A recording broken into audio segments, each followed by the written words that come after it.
So just a few seconds to settle our mind.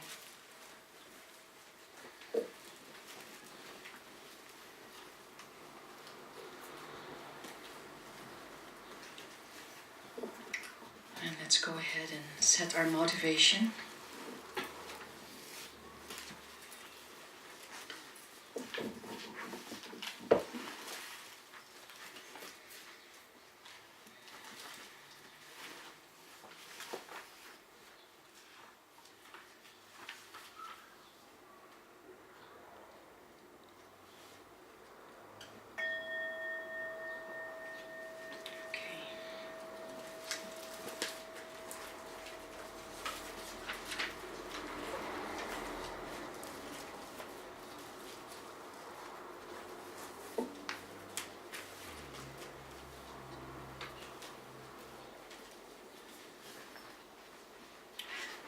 So what I'd like to do is find the loose page on page 14.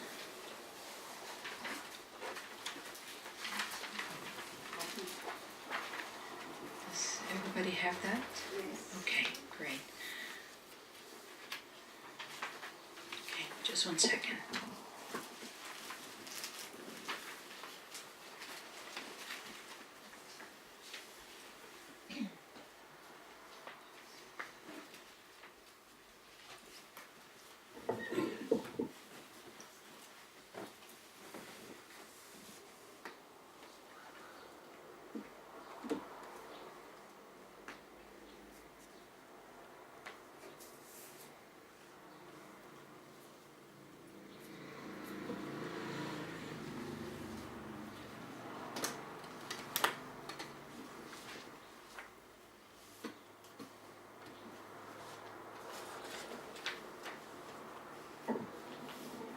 Okay, so let's recite this.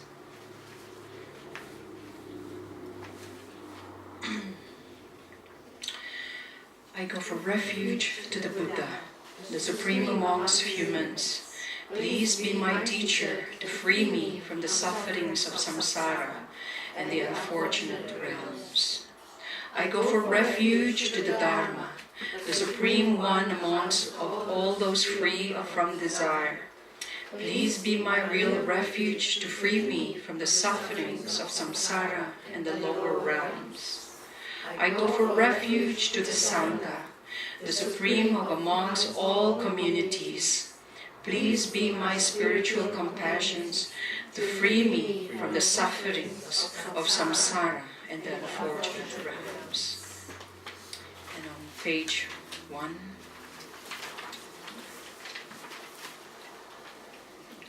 and 4 immeasurables.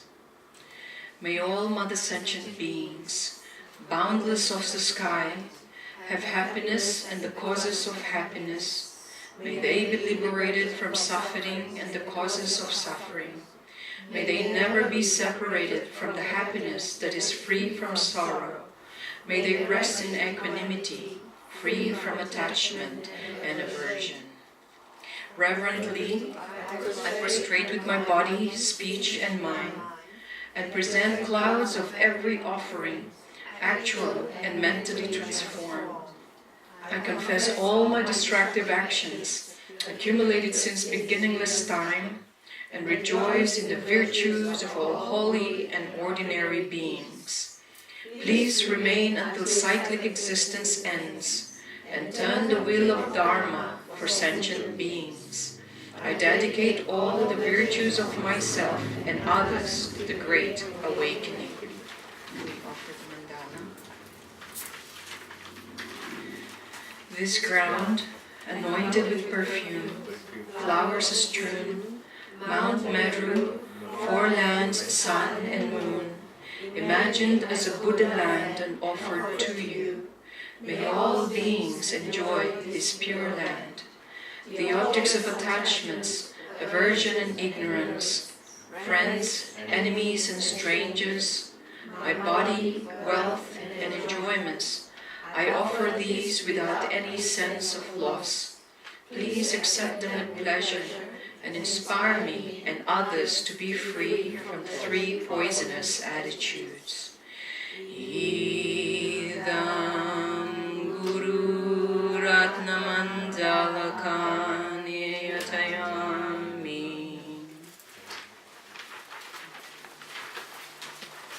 Okay, let's set this aside.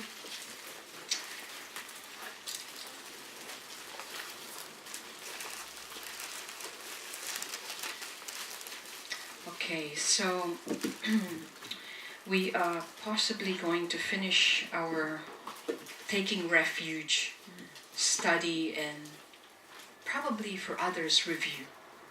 Okay, so but I really wish before we end today is everybody really understand about refuge. This is the most important thing. So today's topic is basically the final aspect of, the practice of taking refuge. But I'd like to make sure first that, some of you was not here last Sunday, and have not heard about, the specifics of refuge, perhaps, right? But everyone here has taken refuge already, as a Buddhist, right? Yeah. Okay. This is basically, perhaps, a lot of us may know that we are Buddhists, but we don't really know the specifics of taking refuge, why this is so important. Okay? Because refuge is basically huge, is big, and we sometimes may not take it hugely. We only take it as in just because. Alright? And as I've said before, taking refuge the merit is magnanimous. When you take refuge and ask for the Buddha and the Dharma and the Sangha, okay, help, and you run sincerely and genuinely, your merit, you cannot fathom. Okay, and this is specifically said many times in the sutra, and that's why we repeat it 3 times, to dedicate for the Buddha, Dharma, and Sangha. But in order for us to have 3 times, we repeat it to make our mind, how when you recite 1 time, and you're probably, daydreaming at the first recitation, not even, you're thinking about your skirt, you're thinking about your knee, while you're, like, I take refuge to the Buddha, Huh? Yeah? And then, on the second recitation, you're not there yet. You're still itchy somewhere. You want to pick your nose, like, okay, this is it, final. You got 1 more chance. And usually you notice it, you're at the last verse, right? And maybe something clicked. And you say, oh, this is refuge. It is finished. You only may not even said the word Sangha. And you just, what's the last word there? It says beings times 3. And you said, okay, I'll pray again later. Yeah, right. Well, you will still have merit, but it's not as big as when you put your hands together. Yeah? The putting hands together. You know what this signifies? What do you think this signifies? Lotus. I love that. Okay, thank you. I've never, maybe you're right. You know what this signifies? Can you go like this to your enemy? Can try. Yeah, can try. Somebody you probably dislike, or they dislike you, and you go sincerely like this. Can you do that? Okay, there is a point why I'm saying this. Humility. Humility.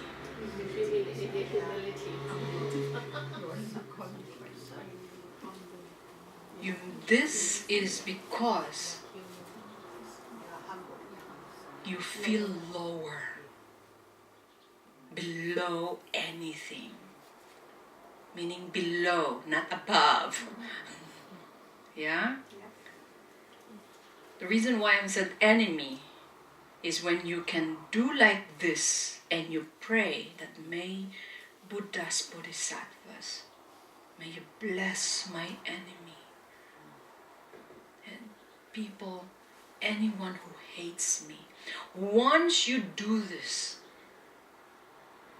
that is a mark of humility, but with genuineness feel.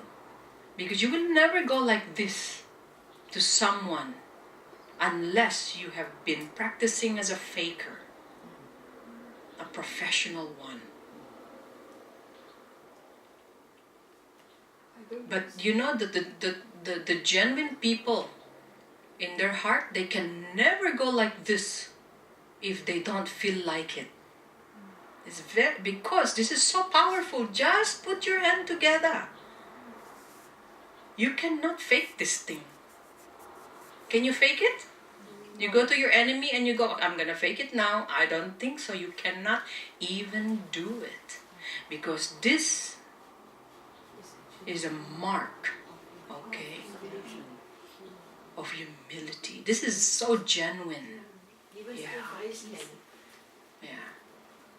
But Sifu, I know we cannot fake it, but when as a Buddhist, because I split Chinese, so we always teaches to, when you meet somebody, you already this thing. So it has become quite automatic, whether it's enemy or what. But maybe more. That's right. Okay. So what? Okay. You're right. You're right. But you may fake it. It's not a fake. But what I'm saying is you may be doing it muscularly, muscle memory, okay? But you know it. That is just body, but your mind somewhere else. You know it, so then therefore it feels funny. It feels funny, you know.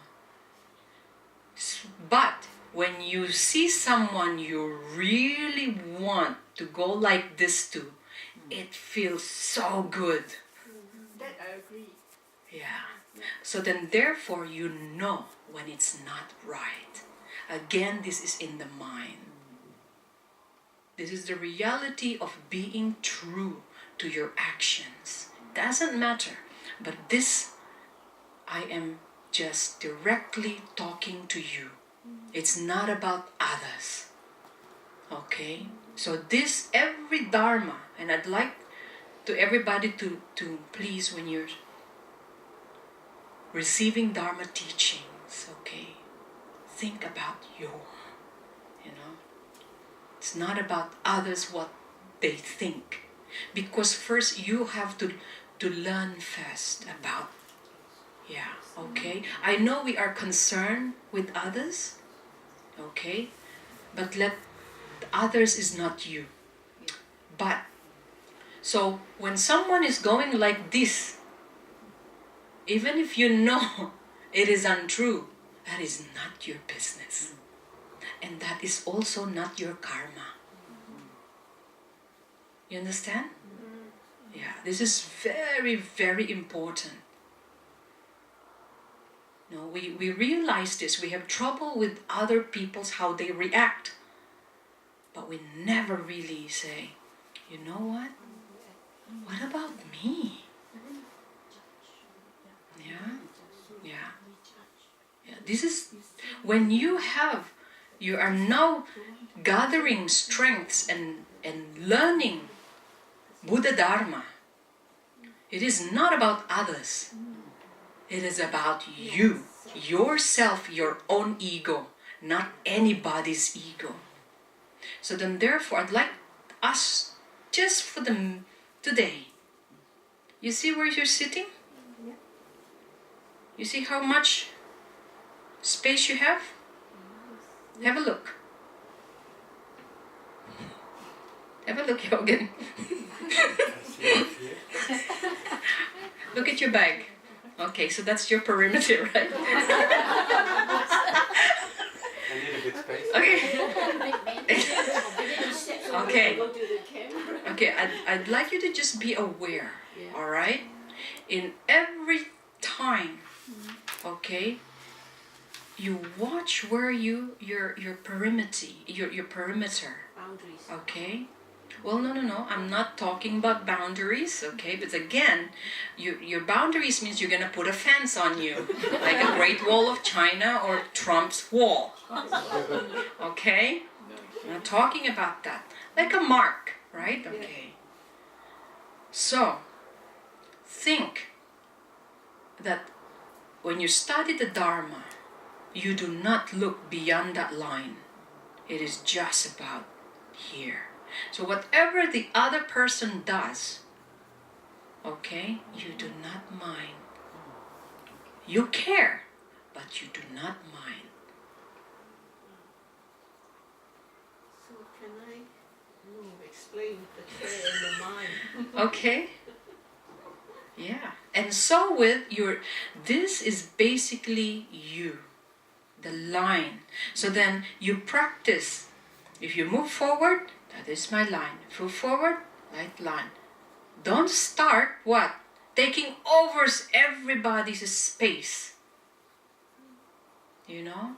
And mind only your space. And also that means that if you can see it within your perimeter, that is also within the size of your mind.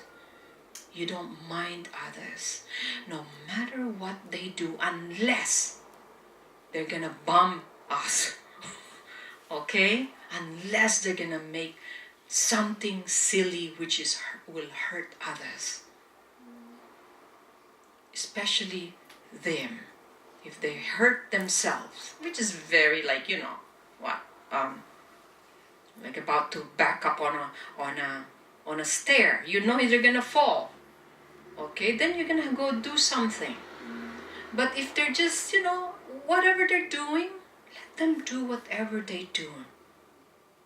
Okay? Even if they say bad words, okay? You don't go and start educating them. Because it looks like this is beyond, because so we overcare to the point that we are also, taking over their business.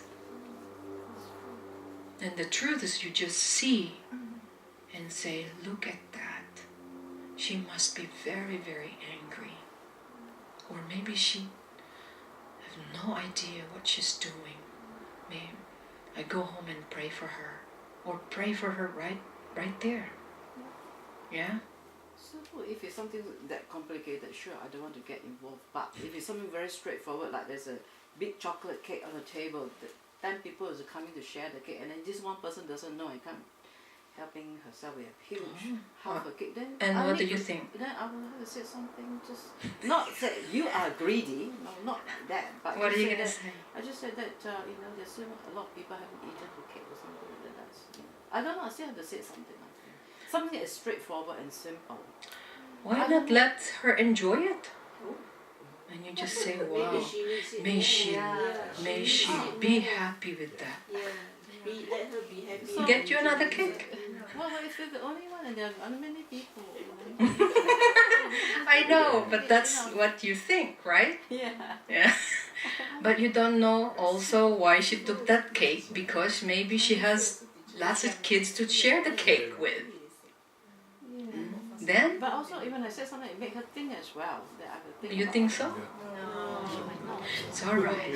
So, you see, this is basically we are talking about, about again, wanting to just, what's the point? There's a reason why she's doing that. Okay? She needs it more. Yeah. Well, sometimes you just watch. Wait, Yes. wait. We see that a lot. got a question. Did You she- go first. yeah. No, I just want to piggyback on her example. So let's say there was the 10 people, but then if we didn't say something, and of course that person might have their own reasons, but if we didn't say anything, and those other 10 people had really bad thoughts about this person doing it, and everybody gets angry, wouldn't that be worse? But I mean, I know it's kind of complicated. Exactly. See how, and who is suffering at that time? Yes. I wouldn't know what to do. Because you don't have to do anything. Just like an example, piggyback right as well. Is it like I was doing dishes one day in the kitchen. Okay, this is more a real experience. downstairs kitchen. And we've actually always been taught that whatever food you take into your bowl, you finish it grain by grain, even the last grain. Drops. Yeah. Yeah, That and- is what has been taught. But when you're doing dishes, it's not necessarily like that. So initially, I get that feeling. My judgmental feeling came out. So Yeah. what do I do? Suffering.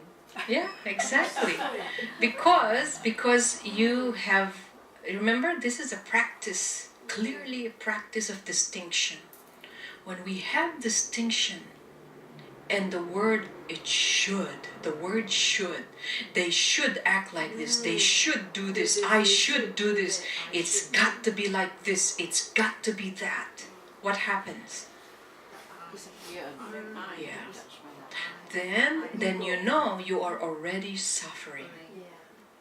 So what you do, and later on in mind training, okay, you have the ability to transform something like that into a meritorious practice. Okay, we will learn all that, so don't worry. Okay, because this is already where every action you make is transformable into merit. I know we're not like hocus pocus, we're gonna make magical things. No. But actually it is. Okay? You there's a lot of things in the mind. You can transform any action into very, very virtuous action. And it's very hard at the beginning because we don't know, right? Yeah. Okay. So, how? I'll be right back.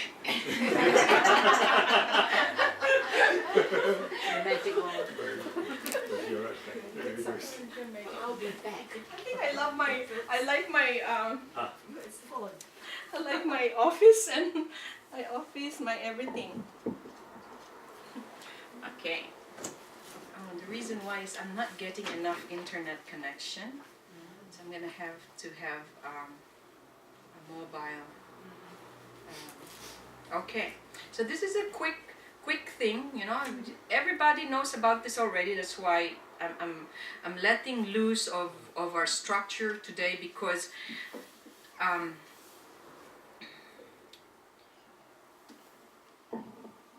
taking refuge,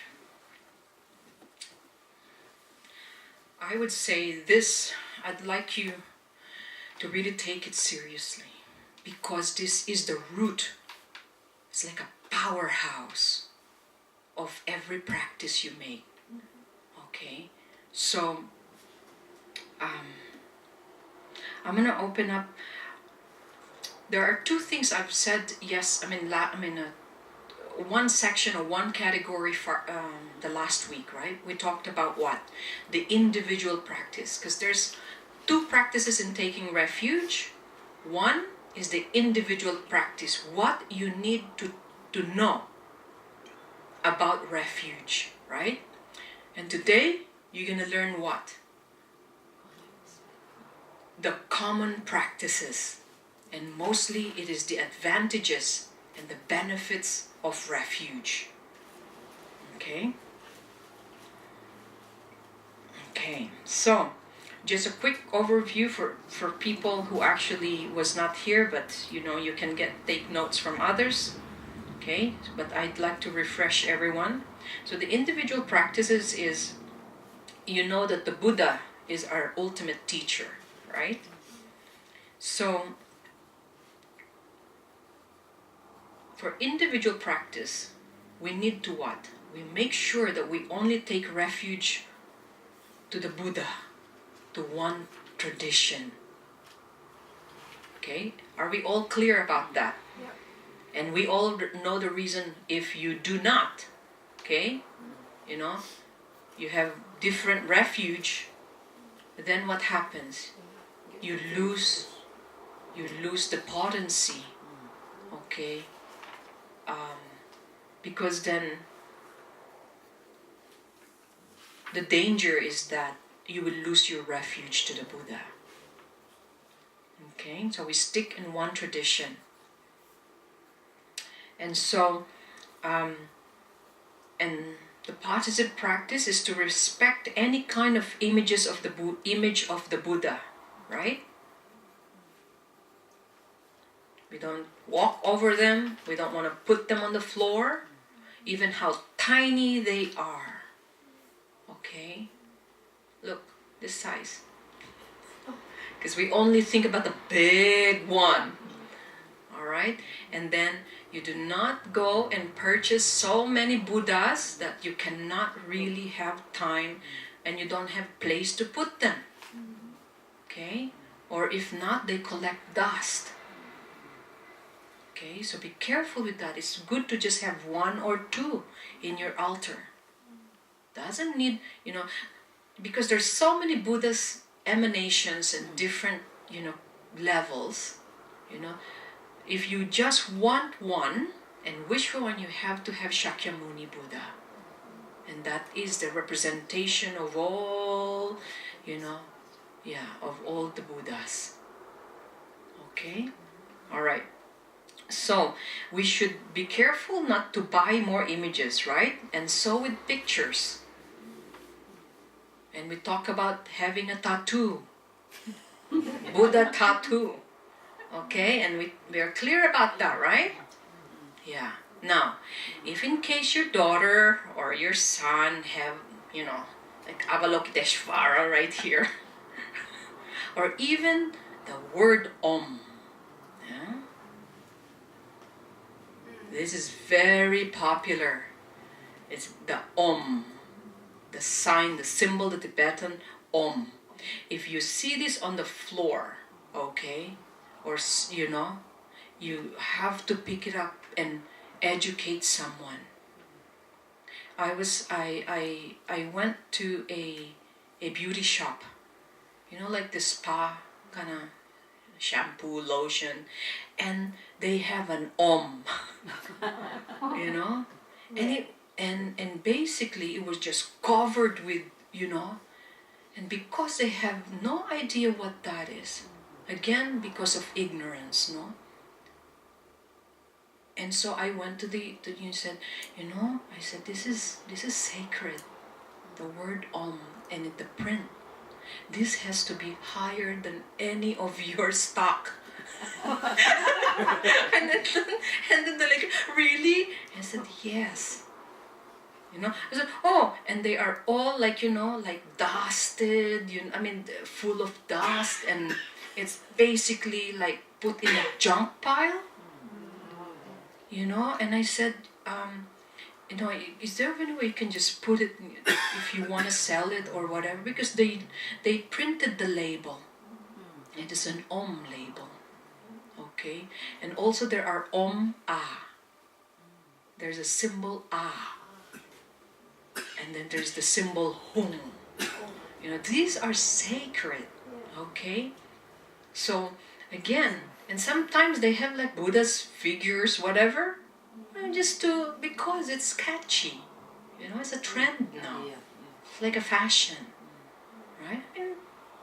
So do your best to actually, not to scold them, but just say, no, don't buy them though. Yeah, but it's very sad. Okay, so we talk about negative practices related to refuge. Okay, that is talking about the Dharma.